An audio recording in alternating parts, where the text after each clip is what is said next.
Hello ছাত্রছাত্রীরা, আজ আমি তোমাদের ক্লাস 6-এর রায় ও মার্টিন প্রশ্নবিচিত্রা 2026-এর ইতিহাস বিষয়ের প্রথম ইউনিট টেস্টের যে 3 নাম্বার সেটটি আছে বারওয়ান মিউনিসিপ্যাল হাই স্কুলের সেটটি আমি করে দেখাবো। এর আগে আমি 1-2 করে দেখিয়েছি, তোমরা আগের ভিডিওটা আমার দেখে নেবে। 1 নম্বরে দেখো কী বলেছে, একে দেখে নিচে বহু বিকল্প ভিত্তিক প্রশ্নগুলির উত্তর দেওয়া। একে বলেছে আদিম মানুষের জীবনে প্রথম জরুরি আবিষ্কার হলো, এটা হবে এ আগুন। 2 নম্বরে ভীমবেটকার গুহা অবস্থিত, এটা হবে সি মধ্যপ্রদেশে। 3 নম্বরে হাদার অবস্থিত হচ্ছে, এটা হবে ইথিওপিয়ায়। এ 4 মেহেরগড় সভ্যতা আবিষ্কৃত হয়েছিল, এটা হবে বি 1974 খ্রিস্টাব্দে। 5 হরপ্পা সভ্যতা ছিল, এটা হবে ডি তাম্র ব্রোঞ্জের যুগের। 6 হরপ্পা সভ্যতার কতগুলি শিলমোহর মেসোপটেমিয়ায় পাওয়া গেছে, এটা হবে সি 23টি। 2 দিকে কী বলেছে, একে আলতামিরা গুহা কোথায় অবস্থিত, এটা লিখবে আলতামিরা গুহা ইউরোপের স্পেনে অবস্থিত। 3 নম্বরে হরপ্পা সভ্যতার উল্লেখযোগ্য বন্দরটি হলো, এটা হবে লোথাল। 2 নম্বরে লোথাল, 2 নম্বরে হরপ্পা সভ্যতার উল্লেখযোগ্য বন্দরটি হলো লোথাল। 3 নম্বরে প্রথম নগরায়ন ঘটেছিল হরপ্পা সভ্যতায়।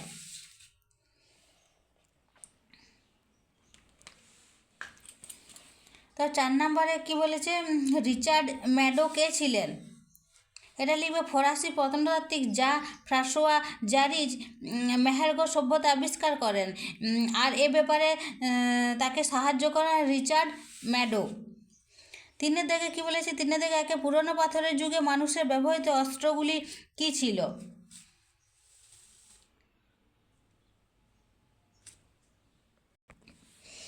পুরনো পাথরের যুগে মানুষের ব্যবহৃত অস্ত্রগুলি ছিল হাতকুঠার ও চপার জাতীয়। হাতিয়ারগুলি ছিল ভারী নুড়ি পাথরের তৈরি। তারপরে 2 নম্বরে কী বলেছে, সিটাডেল কি, তোমাদের এইটাতে একের দাগে আরেকটা অথবা আছে, আদিম মানুষ যাযাবর ছিল কেন, এটা লিখবে আদিম মানুষ ছিল যাযাবর। তারা বিভিন্ন জায়গায় ঘুরে ঘুরে দিন কাটাতো, তাদের কোনো এক জায়গায় পাকি বসতি ছিল না। যাযাবর জীবনের কারণ খাদ্য সংগ্রহ। আদিম মানুষ নিজেদের খাবার নিজেরা বানাতে পারতো না, তারা বন জঙ্গল থেকে খাবার সংগ্রহ করে খেত। 2 নম্বরে শিকার ও ফলমূল জোগাড়। আদিম মানুষ শিকার করে ও ফলমূল জোগাড় করে খাবারের চাহিদা মেটাতো, আর এই শিকার ও ফলমূলের খোঁজে তাদের বিভিন্ন জায়গায় ঘুরে বেড়াতে হতো। আর 2 নম্বরে আছে সিটাডেল কি, হরপ্পা সভ্যতার প্রতিটি নগর 2টি আলাদা অংশ নিয়ে গড়ে উঠেছিল। একটি উঁচু ডিবি এলাকা ও 2 নম্বরে একটি নিচু এলাকা। নগরের উঁচু এলাকাকে বলা হতো সিটাডেল। সম্ভবত এই অংশে শাসকরা থাকতেন, এটা লিখবে। আর এটার সাথে আবার অথবা আছে মেহেরগড় সভ্যতার প্রধান ফসলগুলি কী কী, এটা লিখবে মেহেরগড় সভ্যতার প্রধান ফসলগুলি হলো গম ও যব, এছাড়াও কার্পাস চাষেরও প্রমাণ মিলেছে। এবারে 4 দাগে কী বলেছে, 4 দাগের একে আগুন জ্বালাতে শেখার পর আদিম মানুষের কী কী সুবিধা হয়েছিল। আগুন জ্বালাতে শেখার পর আদিম মানুষের অনেক সুবিধা হয়েছিল, যেমন একে লিখবে প্রচণ্ড শীতের হাত থেকে রক্ষা। আদিম মানুষ আগুন জ্বেলে তার তাপ দিয়ে প্রচণ্ড শীতের হাত থেকে রক্ষা পেত। 2 নম্বরে জীবজন্তুর আক্রমণ থেকে রক্ষা। সব প্রাণী আগুনকে ভয় পায়। আদিম মানুষ আগুন জ্বালাতে শেখার পর আগুন দিয়ে অন্য জীবজন্তুর আক্রমণের মোকাবিলা করত। 3 নম্বরে আগুনে ঝলসে খাওয়া। আগুন জ্বালাতে শেখার পর আদিম মানুষ কাঁচা মাংস খাওয়ার বদলে আগুনে ঝলসানো মাংস খাওয়া শুরু করলো। তারপরে 2 নম্বরে কী বলেছে, হরপ্পা সভ্যতার শৌচাগার ও জল নিকাশি ব্যবস্থা কেমন ছিল,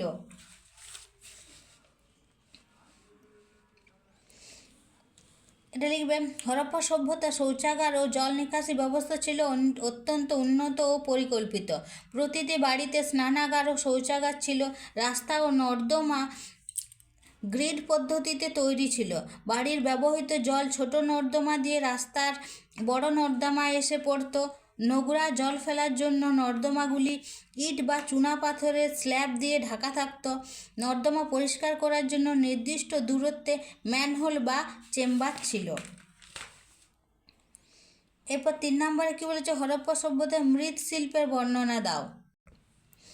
মৃৎশিল্পে কী লিখবে, উজ্জয়িনী শহরের অদূরে কায়থা অঞ্চলে 3 ধরনের প্রাচীন মাটির পাত্র পাওয়া গেছে। এগুলি হলো বেগুনি রঙের নকশা করা বাদামি পাত্র, হালকা লাল নকশা করা পিতাব পাত্র এবং সুদৃশ্য আঁচড় কাটা লাল পাত্র। মৃৎশিল্পীরা পলিমাটি, বালি ও চুনের গুঁড়ো মিশিয়ে কলসি, জালা, থালা, পেয়ালা, ডেকচি, বয়াম প্রভৃতি নিত্য ব্যবহার্য দ্রব্যাদি ও নানা প্রকার খেলনা তৈরি করত।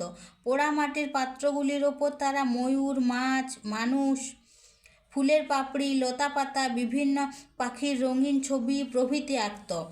এছাড়া হরপ্পা সভ্যতার পোড়ামাটির খেলনা গাড়ি ও নারী মূর্তিও পাওয়া গেছে।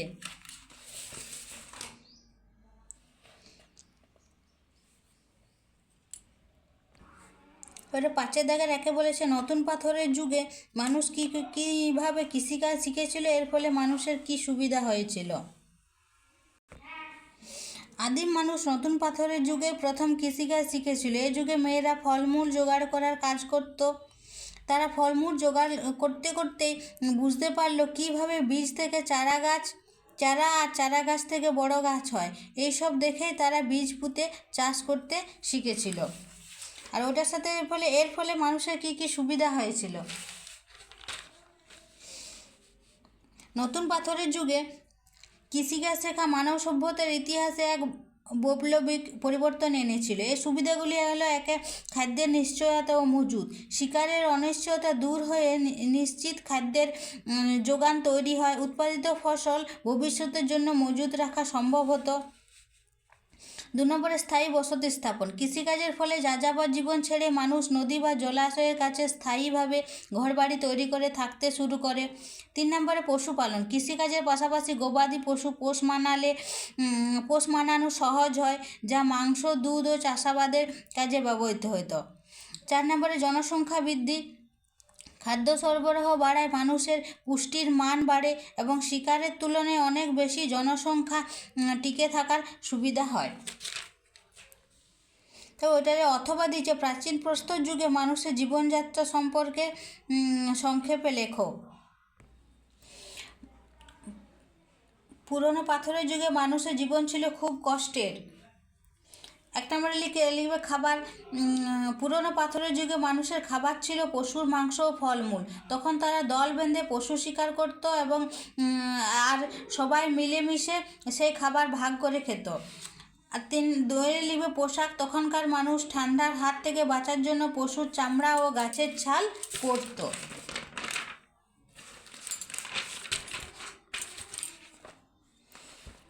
লিখবে বসবাসের জায়গা। এই যুগের মানুষ গুহাতে বসবাস করতে জানতো, তার নজির আছে, যেমন মধ্যপ্রদেশের ভীমবেটকার গুহা, কর্ণাটকের কুর্নুল ও বর্তমান পাকিস্তানের সাংহাও প্রভৃতি। এবারে 3 নম্বরে 5-এর 3-এরটা বলেছে, হরপ্পা সভ্যতার যোগাযোগ ও যাতায়াত ব্যবস্থা সম্পর্কে লেখো।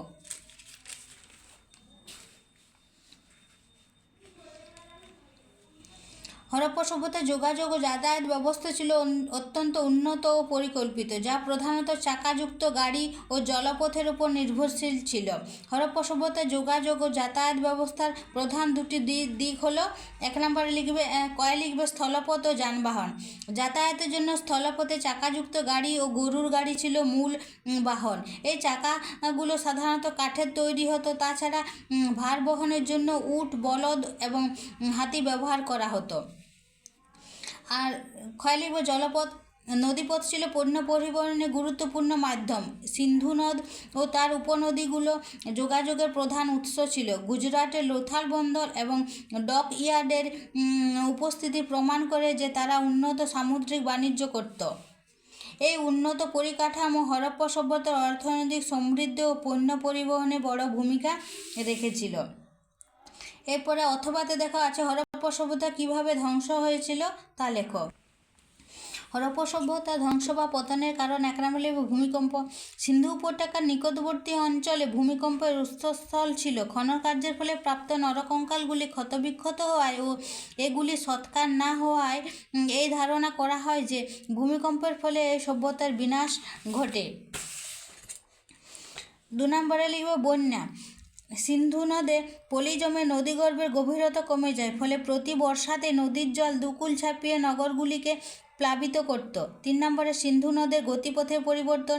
সিন্ধু নদ তার গতিপথ পরিবর্তন করায় হরপ্পার বাণিজ্য ও কৃষি ব্যবস্থা ক্ষতিগ্রস্ত হয়, ফলে অর্থনীতিতে সংকট দেখা দেওয়ায় সিন্ধুবাসীরা এই অঞ্চল ছেড়ে অন্য জায়গায় চলে যায়।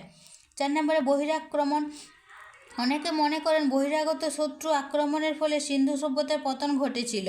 সমাধিক্ষেত্রে প্রাপ্ত নরকঙ্কাল থেকে এই দাবিটি আরও জোরালো হয়।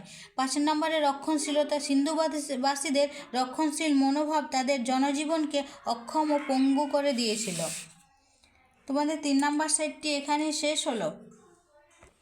আমার ভিডিওগুলি যদি তোমাদের ভালো লাগে তাহলে আমার চ্যানেলটিকে সাবস্ক্রাইব করে দেবে, লাইক করে দেবে এবং বন্ধুদের মধ্যে শেয়ার করে দেবে।